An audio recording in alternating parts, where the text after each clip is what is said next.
Hello, everyone. Welcome to the LTG show. My name is Sean Wilburn, And I'm Tony Hannity's. and we are here to talk about, well, technology and tech news of the entire week. We are part of the website LazyTechGuys.com. You're welcome to go ahead and visit LazyTechGuys.com at any time, anywhere from across the world where you have an active internet connection, and you'll get some news about news, video game, technology, mobile, and a few other things. Also, we have other ways of contacting us if you would like to reach us. You can email us at comments@lazytechguys.com, or you can give us a call at area code 707-722-5299, which is 522 Lazy for all those people out there counting. It's pretty awesome. All right, so Tony, how you doing today? I'm good, man. I hear what seems to be like ambient noise in the background. I don't know if you hear it as well. Maybe it's just me. But if you guys hear weird noise in the background, that kind of sounds like the ocean, then I'm in the ocean. But yeah, no, I'm good. How are you, Sean? I'm doing well. I wish you had taught me beforehand. We could have fixed that. I know. I'm sure it's fine. I'll say I do want to remind somebody. There is a young gentleman out there by the name of Thomas Newton, and Mr. Newton, you were actually chosen a couple of days ago on Father's Day for this. This is very sought after. This is the beta code for PlayStation Now. Beta if you have a PS4. What? Yeah, we have one. Dude, that's some serious stuff right there, man. This is very serious, and we sent you the picture of a code. See how he did that? That's the code. What? But you never replied, or anything. And to be fair, I want to give you a couple of days, but we want to make sure it's being used. I don't know how you feel about that show. I want it to be used. So it was between Thomas and this other chick, and she's basically the runner-up. So and I use chick in the nicest phrase if possible. But yeah, hit us up, Tommy boy. Let us know, because this is gonna go bye-bye. Yay! But yeah, that's. I mean chick in the nicest. In the nicest way possible. Oh my God, Tony. I already dug my hole. I might as well dig it a little bit deeper with a smile. I'm just gonna go ahead and just poke fun at your hole and start laughing at it. Don't poke fun at my holes and laugh at my holes, Sean. All right. I'll be kind and somewhat nice this time. Yeah, I sent a picture of the code privately. Might I add, privately, directly to him. Which I can delete as well. Mm-hmm. So, in any event, though, I also want to shout out to WTF Gamers Only. They're the ones that were able to supply us with that one beta code, as they were on the floor, on the ground, in the field at E3 last week. So, thanks, Pharaoh. Appreciate it. All right, so I guess at this point we start talking about technology. I guess that's why we're here, isn't it? Yeah, let's go ahead and get started. All right, cool. So I guess first thing that came up here, this is very important. Oh, this is the key. So Google, well, on April Fool's joke, they had a little April Fool's joke about finding these 150 Pokeballs and these Pokemon around here. This is an ongoing joke that they had. I guess a person who works at Google, who works on the Google Maps sector, is a big Pokemon fan, and he made this little joke. Well, apparently, a bunch of people who went and completed it and finished it, the prank or whatever you want to call it, the thing, now all got little letters from Google later on, and it has now given them official business cards that say that they are Pokemon masters. Woo! So I hate to tell you this out there, there are real Pokemon masters in the United States somewhere, and this is serious. Yeah, you better watch out. You don't want to mess with them Pokemon masters. Not at all. Actually, it's kind of cool. So they took an April Fool's prank, and they just kind of gave little prizes to people who went through all that heck to make it happen, huh? Yeah, I mean, you can't imagine going to like Comic-Con, an anime con, and saying, "Are you a Pokemon master? You're not, because Google says I am. You flip out the business card, and you'd be the coolest kid in that 3-foot radius. But I wonder how many. Did the article mention how many were actually sent out? It can't be that many. I cannot see that many people doing it. Maybe they you know what? It could only be like 100. Could have been only 10. I don't know. No, Sean. I know at least 30 different people who spent the whole 2 days looking for these Pokemon. Really? Oh yeah. Okay. This was a big like subcultural deal on those 2 days, 3 days that this was available. Me, I found maybe about 25 to 30. And just for those who aren't aware, you don't have to physically go to places. You just open up Google Maps on your phone, and there are little Pokeball icons, and you just tap on it and says, oh, this is Pikachu. Oh, this is Raichu. Oh, this is blah, blah, blah. And then you add up to 150. And then the Valhalla of them, the 151, the 151st of them, which gets you this April Fool's card, essentially, was Mewtwo. And if you don't know who Mewtwo is, then you ain't no Pokemon master. Good to Sorry. But yeah, no, there was a lot of people who really took this kind of seriously. Honestly, like I had some friends on a Facebook thread, like, I can't find blah blah blah. Like, oh, he's in New York. You gotta go scroll down to like Staten Island or da da da da da. It's like it was pretty crazy. So I mean, Google has the money to do something like this. Google is probably the only company who would waste their money on something like this, and it's like, cool. But can you put that towards something a little bit more, I don't know, useful? I mean, no, not at all. I hate to tell you this. They made a whole bunch of people using maps, and their map traffic went up quite substantially that day. I know investors are very happy with that for that. Yeah. So okay. In the month of April, maps were used over what we thought they would be used. I will say this much. I do know who Mewtwo is. Yeah, there you go. See? Hey, I do know who Mewtwo is. You're a Pokemon Padawan. Okay. Sorry. How about this? I know the first couple only because at the time my nephew was a young kid at the time because that's how old Pokemon was. I think he was about to start kindergarten. I guess when you're in that age group, they really were into Pokemon when it had just come out. So at that time, I used to take care of him or watch him during the day before he got to kindergarten. So I got a chance to hang out with the Pokemon, and after a while, I was like, all 150. I'm like, I kind of like, yeah, I knew all 150 of them. I mean, the thing is, like, it's pretty cool, though. You're basically like part of the whole prank is you get a job at Google as a Pokemon master. You're not getting a Pokemon master business card from the Pokédex company. It's you work at Google now, essentially. So I mean, that's the whole prank. As a nerd like myself, who I do often not look at Google's job listings, and if one did happen to say we were looking for a Pokemon master, like, oh, what a coincidence! I happen to have a Pokemon master business card right here, or whatever. But yeah. Awesome. Anyway. But you know what? At least Mike Tyson didn't take my seat. No, he did not. That was actually kind of cool. I was looking at this thinking, okay, anyway, real quick, give a quick backdoor story of what this is about. Me or you? You did.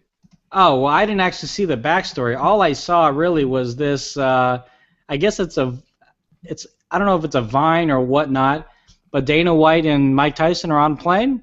Dana White, the owner of the UFC, is sitting in Tyson's chair and asks White to leave, and he does, and gets all comfy. Well, I think that was White's chair. Well, whosever chair it was, that's Tyson's chair now. You don't mess with. Well, how many times is he champion? You just don't mess with Tyson. Did you and watch his big Maori warrior face tattoo? So if you guys want to watch Mike Tyson punk the UFC, is he the owner or the president or what is he again? The both. President. Yeah. He's president. There's a video I guess he's not owner. I guess those other guys. Whatever. He's president. But it's anyway. So Tony, were you around or were you watching his fights when he was Iron Mike Tyson when he was up and coming? No, I'm not like hugely into boxing, to be honest with you. I missed the Coda fight this last weekend. I know a lot of people were really excited about it. I mean, I missed the Manny Pacquiao fight about a couple of months ago when he actually won. So I was like, oh, cool. Like I was like, so.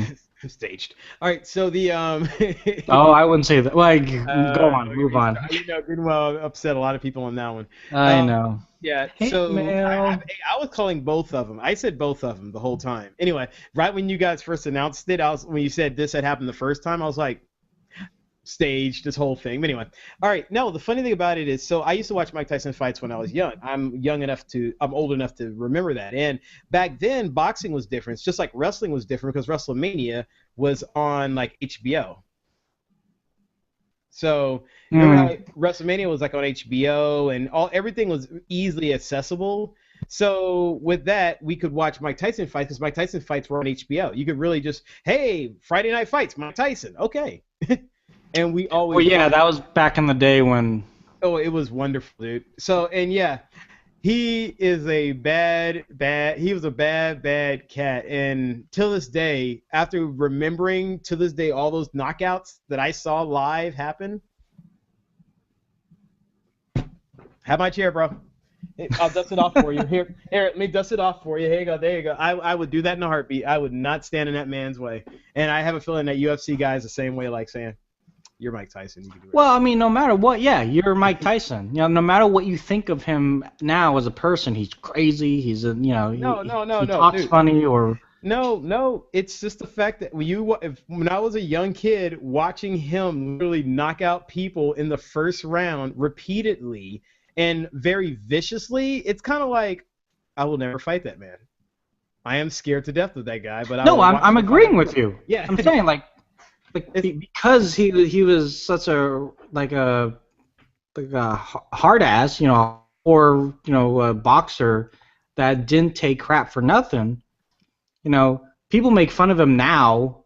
He's older, slower, whatever. But if he wants your seat, he gets your seat. Because whether you've seen his earlier fights or not, which I haven't, just hearing through the grapevine, either from you or just wherever, the name Mike Tyson just kind of sets fear in the minds of some people. So I'm just saying, dude. I'm just saying. If you, like I say, go back and watch the old fights, and if you go back and watch the knockouts, you'll understand the fear that he put in the hearts of so many more. The fear will be more deep. But anyway, so all right. Let's talk about something that I know about, though. Yeah. Amazon is launching a new music service, and they're adding it to Prime, which is very interesting. So they're jumping in this music subscription game also, which is getting very, very thick now. So what's going on?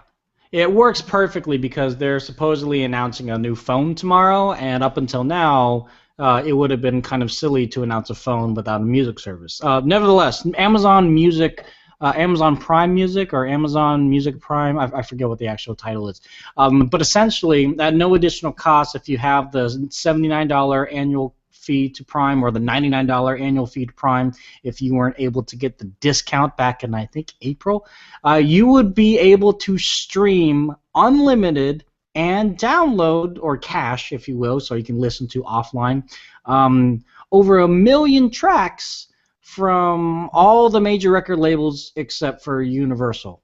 So that's like a huge portion of them. But nevertheless, the one thing that Amazon Prime is, or the Music Prime is, setting themselves a little bit apart is, there's no ads. There's no free service whatsoever. Like, you just have to pay the $100 and you get music, you get video, you get 2-day free shipping, and you get all of this stuff. You get the ability to share books for free with Kindle. I'm sure there's possibly in the future going to be something tying into Audible as well too. So, and it even works for Prime's users that are students. So that's cool. So yeah, they're in a sense they are kind of competing against like Spotify or Beats, but if you're the type of person that likes streaming music, also wants to be the ability to be introduced to new artists and have a really good recommendation engine, but not have to pay for it and not hear ads, and you're already a Prime user, then it's in their mind, in Amazon's mind, it's kind of a no-brainer. It's like, well, I'll just download the Android app or the iOS app. I'm sure they'll have a Windows Phone app in the future. They've launched Windows Phone apps before, a little late, like the Audible app as well. And it's going to be interesting to see who actually, clings on to this. Amazon just announced that they surpassed their 250,000 milestone of apps that are available in their App Store. So, I mean, there's a lot of excitement in the Amazon ecosystem from a developer standpoint, and hopefully also from a user standpoint. And this is just going to be another reason better set for their users to stick with Amazon instead of going to Google play music or going to some other services that may or may not be out there. But for individuals that are already solidified on using a third-party music stream app like Pandora or Spotify or Beats, do you think, Sean, that they would give Amazon maybe a week to just see how it is, or is it the fact that they only have 1 million tracks, whereas all these other streaming services have millions, plural, of tracks, including universal tracks? That it's kind of like comparing Amazon Prime Music to Netflix. Like, yeah, you get it for free with Amazon Prime, but you barely have anything. And so, what do you think?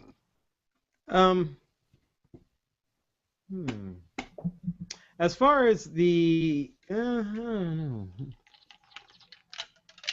know. I didn't even put that much thought into it. To me, because it just seems like I didn't put that much thought into it because to me, I looked at this and I was like, this is just once again another company using music to try to pump up their portfolio, add some value to what they have, and it's a combination of a lot of them.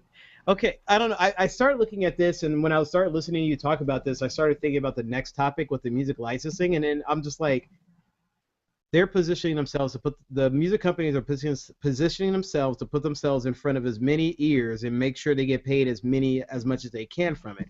I'm surprised that Amazon has done only 1 million, which it is kind of unusual that they did so few, but at the same time, I would not be surprised if they quickly get more songs on there because, well, okay, I'm an independent artist, as you know, and I've been trying to get my own music out there. And for anyone who wants to know, SeanWilburn.com. I know my shirt is white, but look right there. See SeanWilburn.com if you can read it on the screen, and that's SEAN, Wilburn.com. Anyway, I'm an independent artist, and my job is to try to get my music in all these places, and I do get paid if my music is streamed on places like Spotify and all those. But I get paid a fraction of pennies on the dollar for all of it, for any playing of any of this stuff. So you really have to add up. So technically, if you are in the situation like I am, you would want it to be on as many services as you can to increase the possibility of people streaming your music. At the same time, you don't want too much on there to be either paying for a larger library of stuff that no one's going to use. Sort of like if you go, like,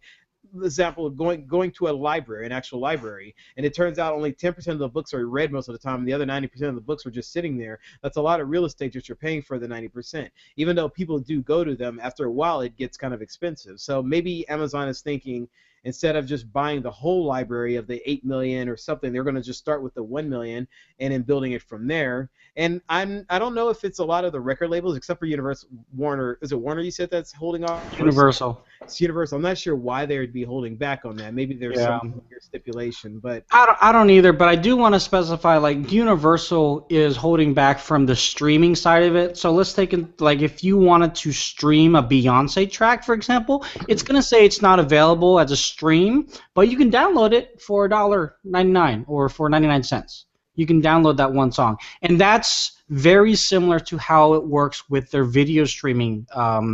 Instant video or Video Prime. Again, I'm not sure about the title, but if you were to watch an episode of Doctor Who, a lot of their Christmas specials are free. But the second that you want to watch a regular show from the season, it says this is not available for free streaming, but you can download it, and then you say, okay, and your credit card is already on file. This is the same concept that iTunes uses with their stuff. Like, my credit card's already there. I do want it. It's Hmm. only $2 or it's only $1, whatever it is. Fine, bleep, go ahead, and then you watch it or then you listen to it, and it's yours forever. I wonder how much. And yeah, I wonder what they're expected to. I mean, there's always that counter, that argument back and forth in this entire thing that goes on and on about if they offer it all, will they get more in the long run for people discovering it, or by limiting it, are they going to make more money, or how this entire thing is going to turn out. That is very interesting that they're playing that game, you know, and yeah, it is interesting why they're playing that game, but at least they can use themselves as a test subject while everybody else just says, "Hey, we're all in. Go ahead and do whatever you want to do with it." And if it turns out Warner's is very successful with it, and they make a lot of money, I wouldn't be surprised if the other labels follow suit. But I don't think they will. I think they're just going to be like, stream as much as you want. We're going to increase the amount of royalties we want for each stream, so we make more money and we win. well, Which is we're gonna see how. I mean, we already kind of know what the PR label is on this since last week. It's going to be interesting to see what else they're going to add to it on tomorrow's announcement with the Amazon 3D phone. But I mean, talking about something that's new and it's different and somewhat disruptive is Google yeah. kind of changing up how YouTube is going to be, especially for independent artists. All right. So as I'm going to try my hardest to explain this to you, what Google is doing, keep in mind a lot of this is still up in the air, and we probably won't know more specifics until next week when all this is officially launched. But this is what we do know. YouTube is going to start blocking videos from independent music artists who do not sign up for an upcoming streaming music service that they are going to offer. Now, they're not, and to kind of understand what we mean by blocking is, they're going to block an artist. So, okay, YouTube is coming up with a new streaming service. We don't know what it's called. The name that is being thrown around, let me see if I get this, is called YouTube Music Pass. That's correct. Yes. The YouTube Music Pass is like a service very similar to the Amazon streaming service, as well as, ironically so, Google Play, iTunes, and many more, where you will be able to stream and possibly download songs and or videos. We're not quite sure because nothing else has been completely revealed yet.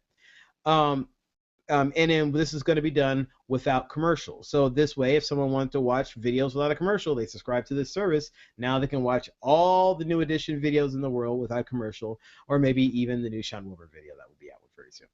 The the thing is, for the people who did not sign up with YouTube to do this, they're going to get blocked from YouTube.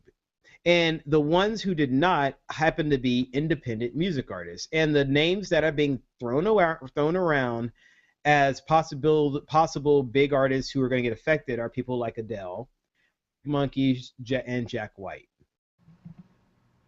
So, right off the bat, this is, well, whoa. All right, so this gets pretty deep. As I started looking deeper into it, it turns out The Guardian did a really, really good job of trying to say what was going on here. But this is what we know. The Worldwide Independent Network, which is the WIN, is a company who's very much against this entire YouTube blockage. They're some of the biggest vocal people. There have been other artists who've been jumping in on it. One of them here is Billy, and I forget the last name. I keep thinking Bash, but I don't think that's right. But Billy Bragg. So he's another person who's been jumping in and saying that YouTube has been flexing their muscles, and it kind of looks like they are. The WIN is saying that, well, YouTube is here we go. Make sure I get the exact quote here. So sorry, there's a lot of notes here. That they're signed lucrative licensing deals with major other companies, and they're giving inferior terms to the companies of the WIN. The WIN is the independent music networks who formed a federation called Merlin, who's trying to represent the smaller companies. In other words, as Sony, Universal, and all the big companies own most of the big artists, the smaller companies want to have some better representation. WIN and Merlin are companies that were formed to represent them in these situations, and they feel that these companies are getting lesser deals than the big dogs are getting. So apparently they did not sign up with this YouTube service. Now it looks like they're going to get blocked from YouTube entirely, and of course they're crying foul, rightfully so. Yeah. So what we do is YouTube is testing a new service, and that they are going to charge people for those services. We know about the YouTube Music class, and Win absolutely did say that they did sign better deals with other artists.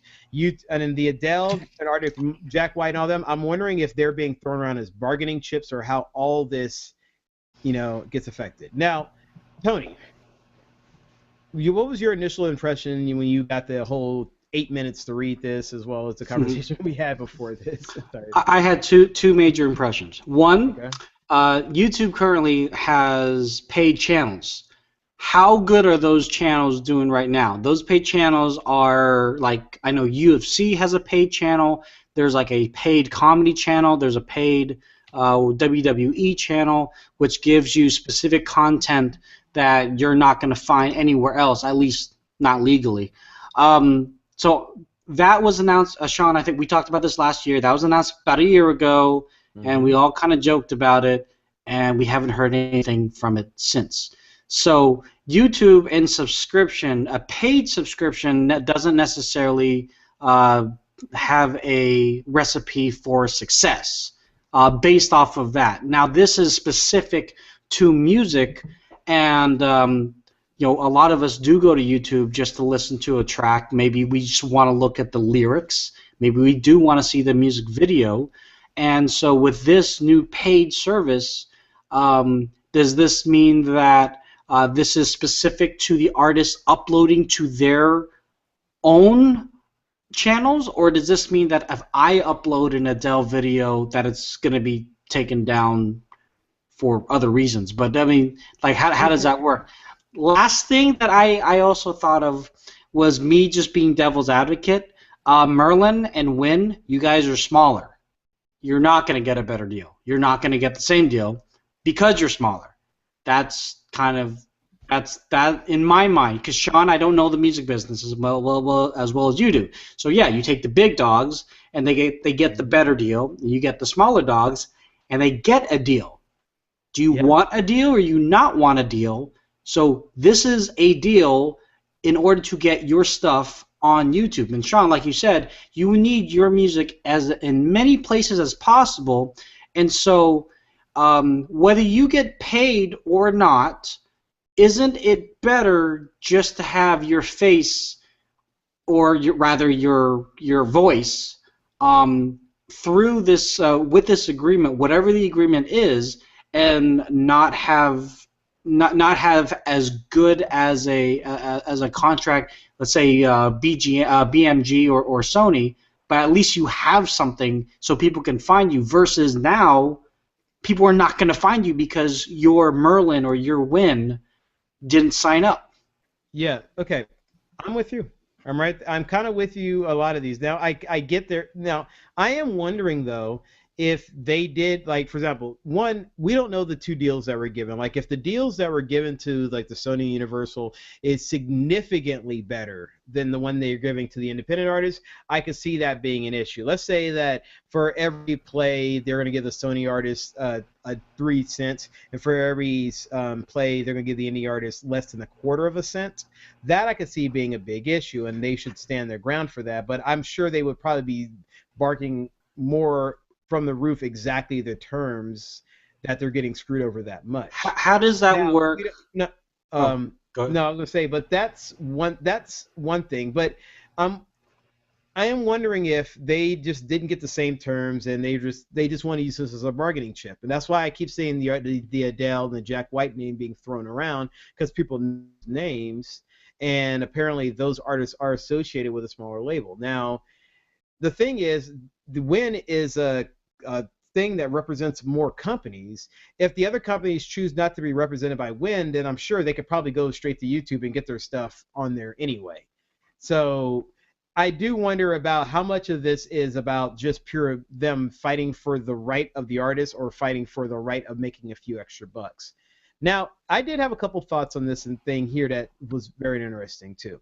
So one, I'm not very clear if YouTube is going to say if you sign up that the free versions of the videos are still offered with ads and the non-free versions are offered behind a paywall, or is everything going behind a paywall? I don't know. It's not very clear about that. I want to know that, can I see, like example, if I look up a Will.i.am video, will I get a free one with an ad in it, or non-free ones, how is that going to work out? It seems like part of this seems like it's going to be all paywall only.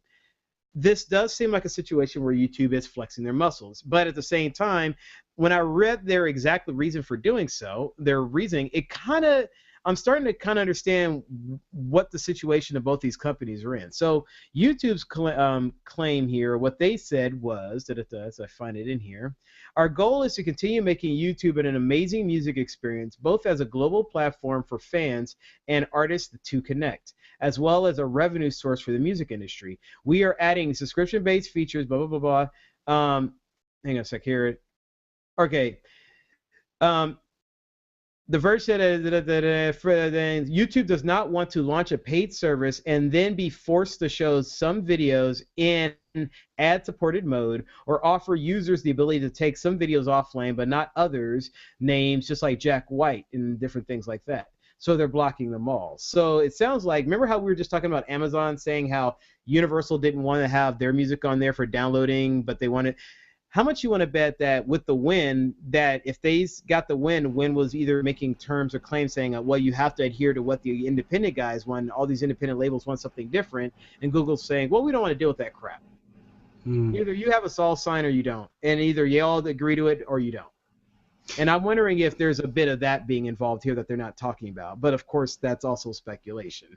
I do want to talk about real quick from your experience getting, because like you said, you get paid a fraction of a cent every time somebody streams your song. Right. Is that the same amount that gets paid toward Jay-Z, or is okay? So here's the deal. All those deals are made in conjunction with the record labels in advance. Most of the deals before 5 to 6 years ago were terrible for licensing, because music licensing and streaming wasn't really a thing. All deals, that's why you see a lot of old artists re-recording their songs modernly, because they're trying to get re-recorded, make new recordings, and they can get paid more money off the recordings versus the crappy deals they got before music streaming was a popularity thing. You find companies like ASCAP and BMI fighting to get larger royalties from companies so that artists will stop getting paid fractions of a cent and get paid larger amounts so that people can make some money. There are actually big things going on right now in litigations in Congress that are going on. And if those pass, then that means that people they would be able to get paid more than like a fraction of a cent. Everybody would get a standard royalty rate, which will hopefully raise up the amount a lot of independent artists start getting for this, for their streaming.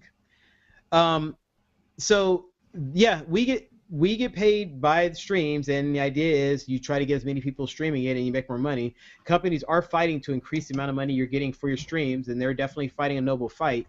This one, though, on the other hand, it looks like with all the complications and what their statement is, I'm wondering if this is YouTube wants to do it one way, the chat people want to do it. The independent company are representing quite a few different people, and they're making certain demands, and the demands just aren't working for like what their clientele. So, and for them to say something like to not allow downloading to these people, but to allow downloading to these people, but not allow this feature to these people, but out to this, makes it seems like that is what they're getting into, and they're just taking an all or nothing kind of a standpoint, which is, like I said, I can't say it's the right standpoint, and I'm not going to say they're making the right move in the situation, and I'm definitely not defending YouTube here, but looking at the situation from an outside standpoint, I could see how this thing is called a hot mess. I just hope that this is some sort of major miscommunication. And where did my lower third go?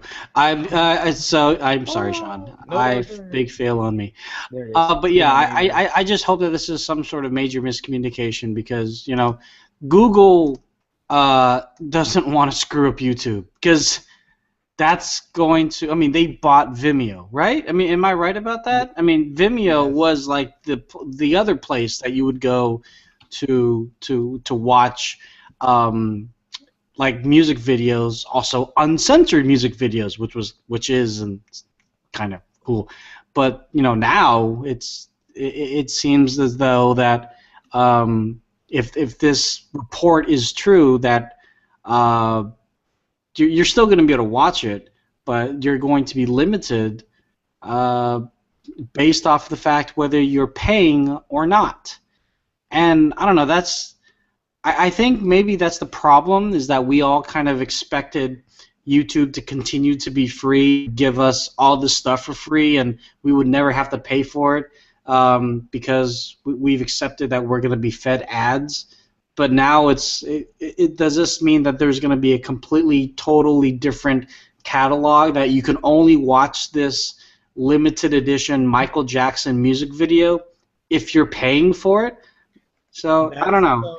I wonder if yeah, exactly. It kind of goes to my point of, are there still going to be free options and paid options? Are there still right? Exactly. We don't know what they're doing as far as the consumers, because they haven't launched the service. This is all behind the scenes, and the people behind the scenes. No, this isn't speculation. They are doing it. We know they're going to do the service. We just don't know the details on the service. Do you think they'll announce it before I/O, or are they going to announce it at I/O? No, according to these news, they're announcing it this week or next week. When is I/O? Next week. They never announced it at I/O.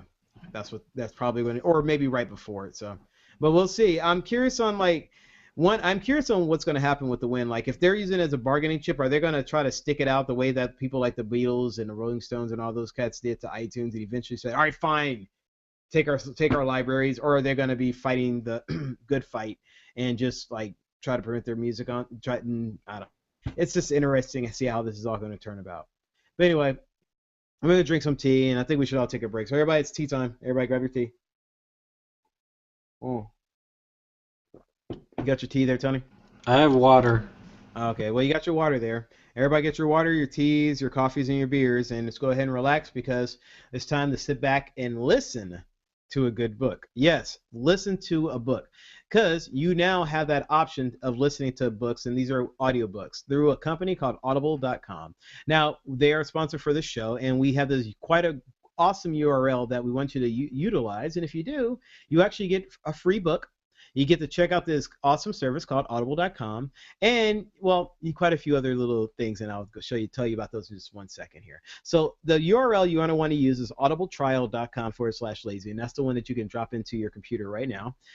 This service has over 150,000 books to choose from. That's the world's largest selection of spoken word and audiobook content out there. It works on any device, including Macs, PCs, tablets, and phones. It works on Windows, iOS, Android, and it goes on and on. It works for all those different devices. They have many different great features in there, like things like Whisper Sync, which allows you to sync up a book that you're physically reading through on a Kindle app along with what you're listening to. You also have a guarantee that allows a guarantee that if you don't like the book that you purchased, yes, you can actually return it and, well, try to get a more appropriate book that you're looking for. So this is like a library, or even better, this is a perfect professional bookstore of audiobooks. So audibletrial.com/lazy. Once again, it's audibletrial.com/lazy. Use that URL, sign on up, pick from the 150,000 books to choose from. Go ahead and check out the Whisper Sync functions, the ability to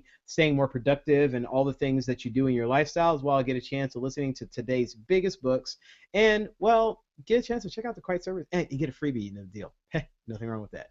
audibletrial.com/lazy. Go ahead and sign up today and enjoy it.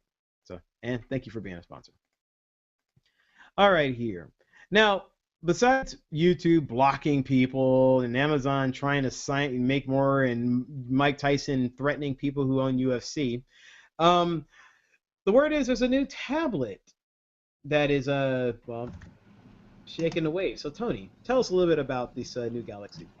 So Samsung has a ton of money, and they said, hey, let's go ahead and launch a new tablet. And that's exactly what they did last week. So if you remember, they announced the Galaxy Tab Pro, I want to say 3 months ago, maybe 4, more like 3. And they came in 7-inch, 8-inch, and 10-inch. And they were, in Samsung's mind, the flagship of the tablets. You had the Tab 3s, or I guess now you have the Tab 4s. You have the Galaxy Tab Pro, and you also have the Galaxy Notes, which are the one with the S Pen. And That is a very much more niche design. Also, it's a little bit more expensive. But in the just the standard tablet kind of flagship, they wanted to up the ante a little bit. Samsung thought that maybe they could do a little bit better than they did with the Tab Pro. And so the Galaxy Tab S line, which comes in both 8.4 inches and 10.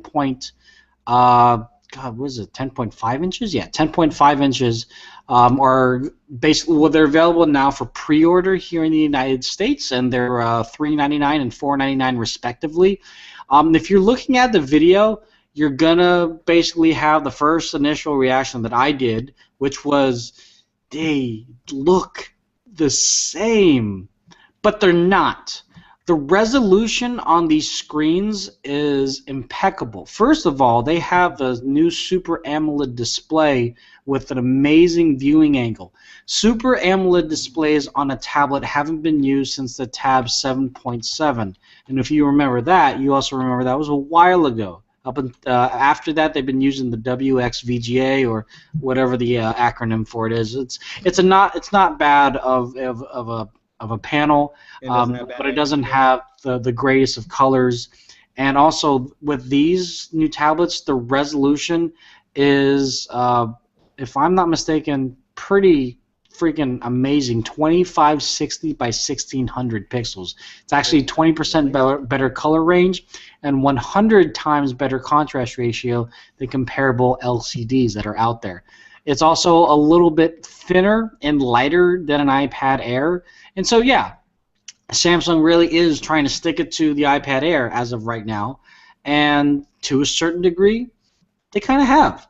Also, the overall interface, there's a new magazine UI. So if you're okay with TouchWiz, which many people are, here, us in the tech world, we tend to hate TouchWiz. I don't know what happened. I think we all woke up one day and said, I hate TouchWiz. And the next guy said, yeah, me too, and just kind of spread. But on the tablet, the new magazine UI is, well, it's a lot more, I guess, customizable, a lot more user-friendly. It uses a lot more resizable widgets and things like that.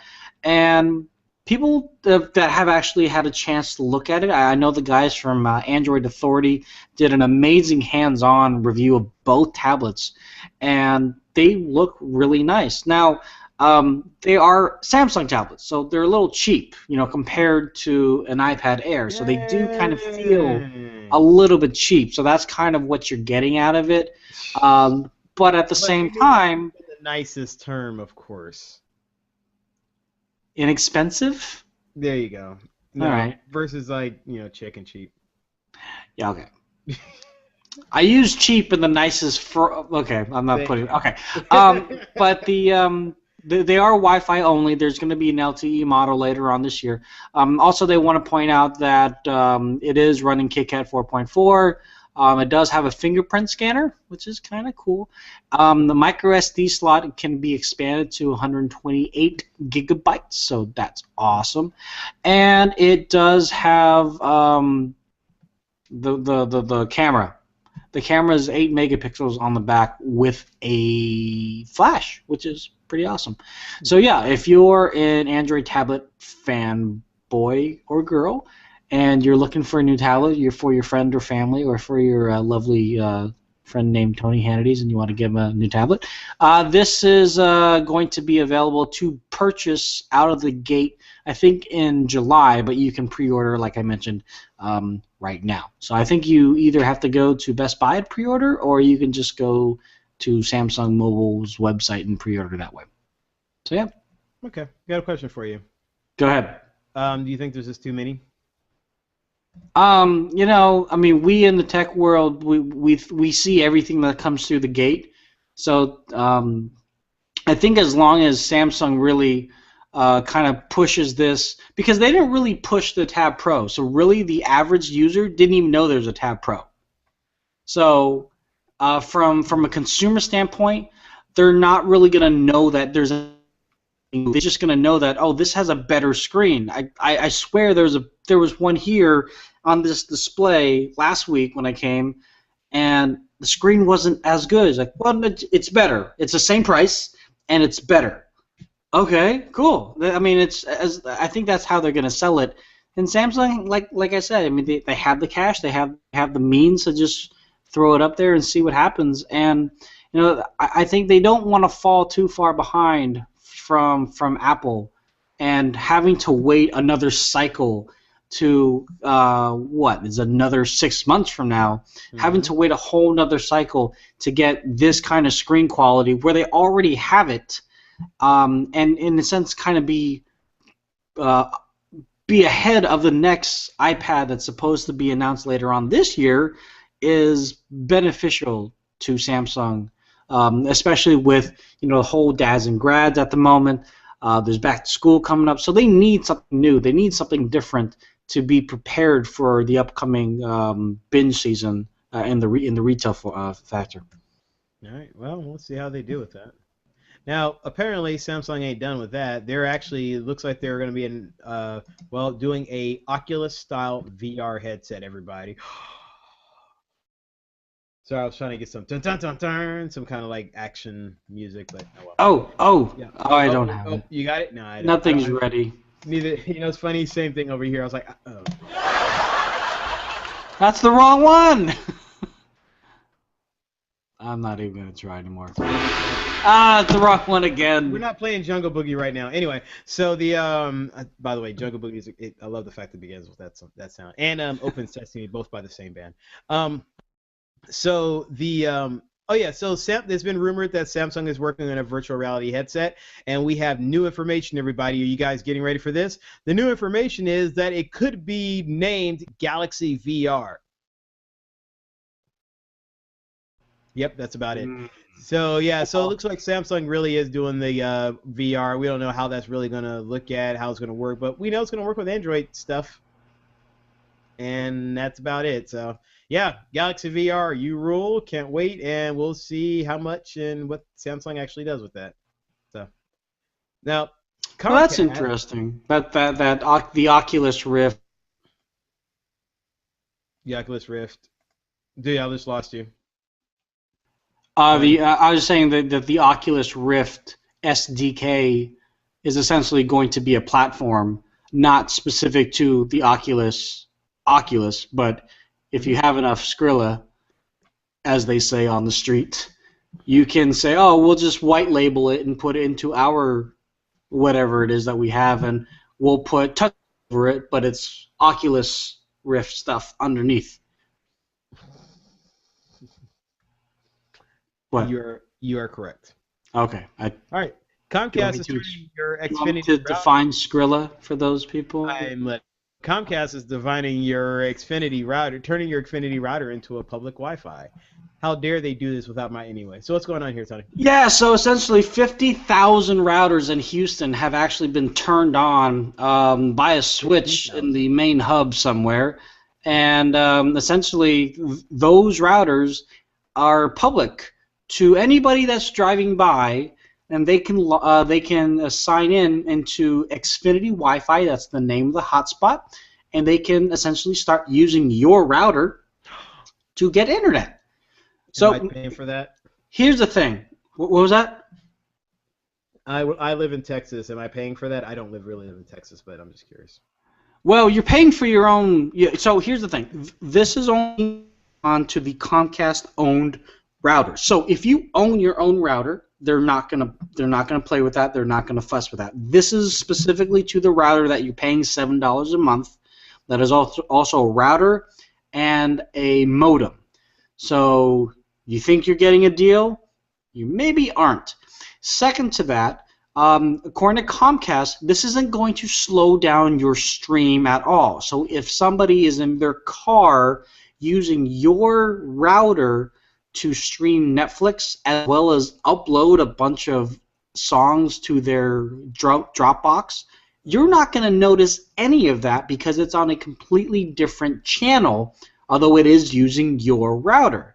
And that's the issue, that many people, all these 50,000 people, I mean, maybe not all of them, but the majority of people that have come out and said, hey, what the heck is going on here, are basically saying, I don't remember this ever being in the contract that I signed or whatever. Mm-hmm. And of course Comcast is going to come out and say, well, you know, we don't say that we're going to use your phone, or rather, we're going to use your router as a public Wi-Fi node. They're not going to come out and say that in the contract. However, they're going to say we have the rights, to do this and to do that. Maybe not specifically, but in very vague language, to do stuff to your router. Because it's our router, you're just renting it from us. How do you feel about and that's the other thing, that if this has no effect on your traffic whatsoever, Sean, what's the problem? I'm just playing devil's advocate here. I'm just playing devil's advocate here. So that's the one thing. What's the problem if it's not if the security is there's no security issue, if it's not slowing down your bandwidth, if it's not sucking up more electricity than it already is, if you don't even notice that there are too many connections that are happening. The one big thing now that for me is, now if there's a Wi-Fi connection, that I could just piggyback off from my neighbor, then why am I paying for it? I'll just piggyback off my neighbor. Well, okay.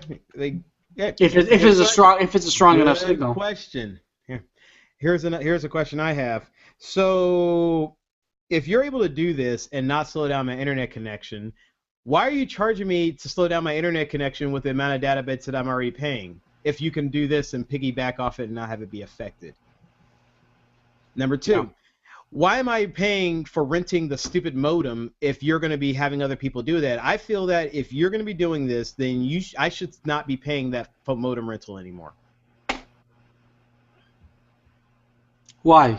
I don't want to pay it. Well, if you're going to be having other people jump on my internet that I'm paying for, that I'm being restricted to because I can't use it entirely, and I got to pay to hold the device to get online there, and you restrict me from not using anyone else's modem except for your own.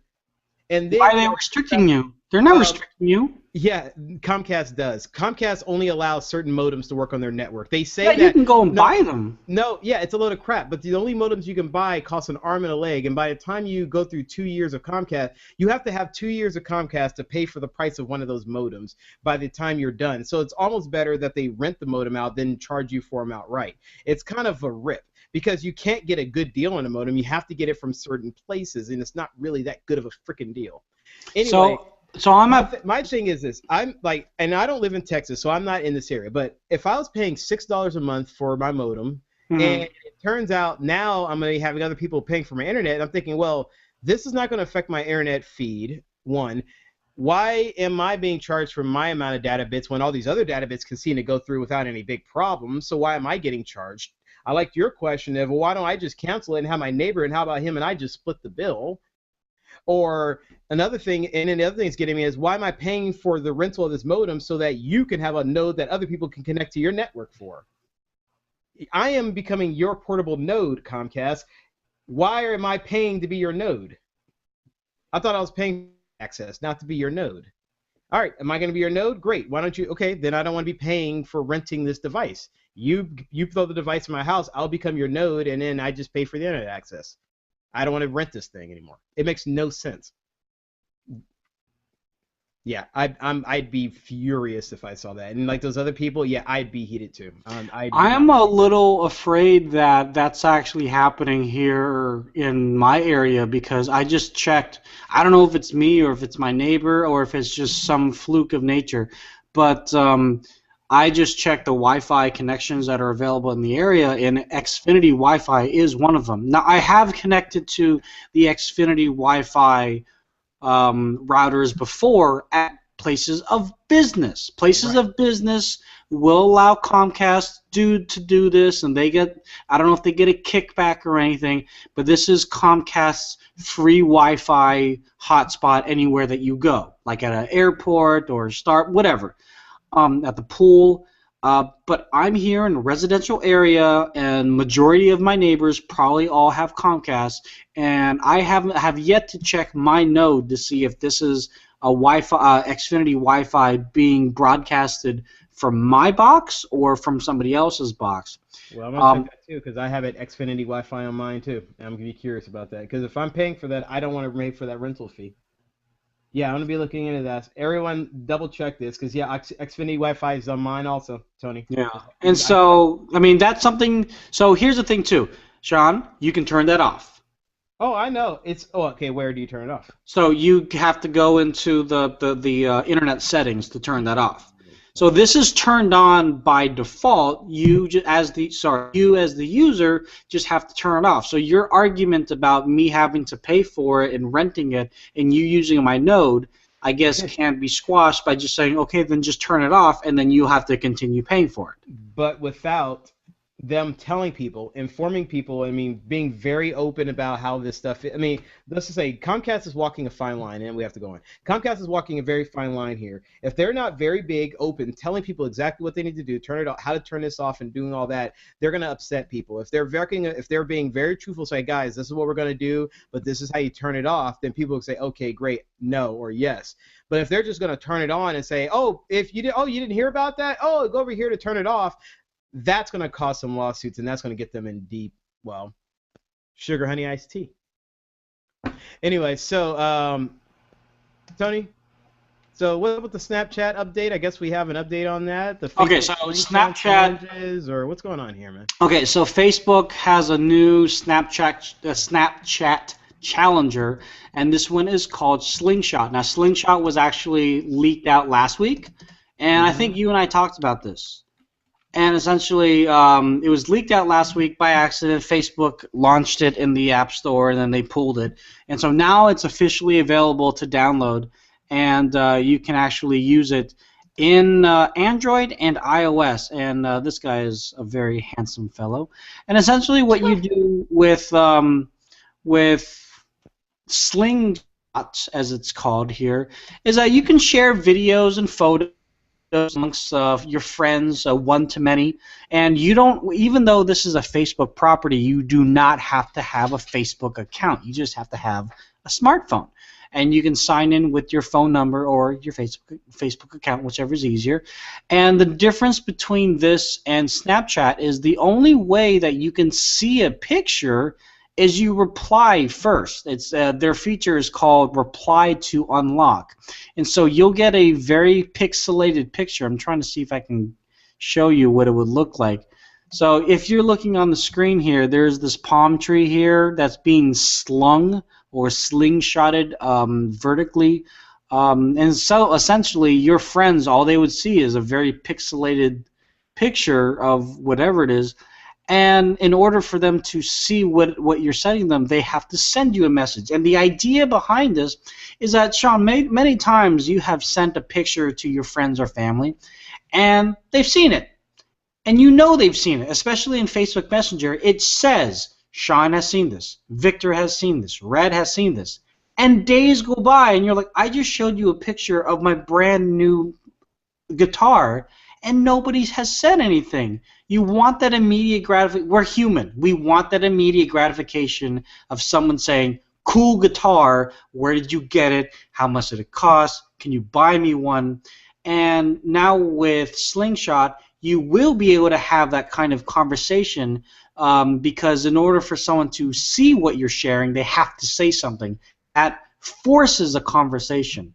This is free to download. I don't know if it's going to be successful or not, but it's interesting in this day and age where we are in a world where privacy is very important, but Facebook is kind of taking more of a fun stance on it, and so we'll see how it really pans out. And I think my screen is frozen, my end.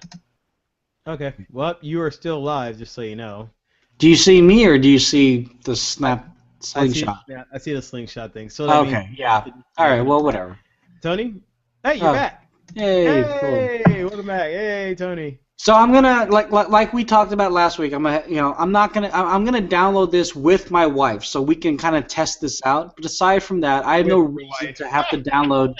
I have no reason to download Slingshot. And again, Slingshot does delete the picture after you see it. So you see the picture of the palm tree or the bicycle or the guitar or the video of the little dog riding a motorcycle. Like, oh, how cute. And it's gone forever, at least from a user standpoint. Hence, clone of Snapchat. I don't need that. But just to see how the app works, I'll download it and I'll let you know. Yeah, well, definitely want to keep it out there for all the people out there who want to send naughty pictures out in the world. Thank you for doing some naughty pictures. Thank you for you and your wife you guys doing your part. Yeah, we do what we can. Excellent.